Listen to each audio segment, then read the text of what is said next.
What's up YouTube, it's Bucky and welcome to your 6th intermediate Java tutorial.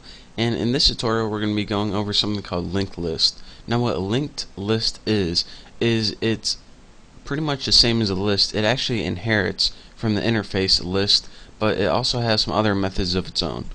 So let's go ahead and get started. I already imported everything from util, and that's where we need everything from in there. So the first thing I want to do is give myself a little space, and we need to be building two arrays that we're going to be converting into lists, and then from that list we're going to be doing some methods to it that you can only do linked lists. So let's go ahead and make a string array, and I'm just going to name mine things, and just go ahead and type like it actually doesn't matter how many. So you actually probably need like more than 5 in each list. So let's go ahead and put apples, noobs, ponage. Is that how you spell it? How do you spell ponage? Just like that. Good enough. And let's see what else. Bacon, and let's go add one more thing. Goats.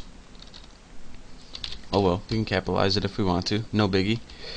And so now we have a string or an array of things, which everything is spelled wrong, I believe, and that's what you want, or else it won't work.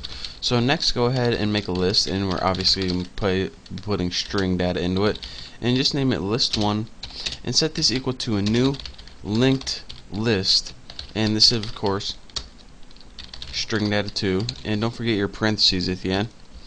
And now from here we have a list1 that's empty in an array of things, and trust me, they're just random things.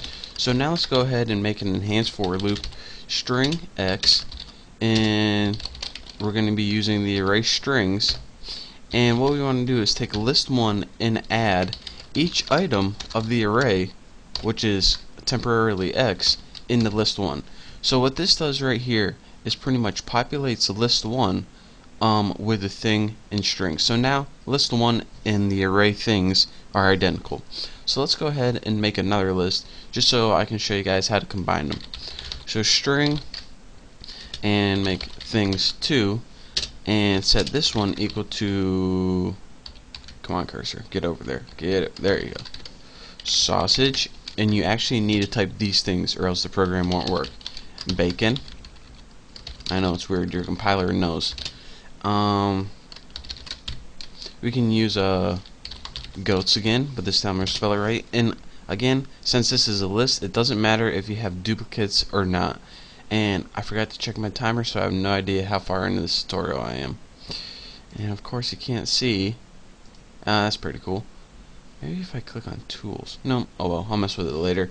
And one last thing is Harry Potter. So this is looking pretty good. Now let's go ahead and put list, and let's go ahead and put string, and just make a list 2. And what this is going to do is it's going to be new linked list as well, with of course string data. And we're going to be eventually putting, well, we'll just do it right now, for string y as things 2. What do we want to do? We want to add all the elements from that things array into the list number 2. So go ahead and add everything from y, and it should be good.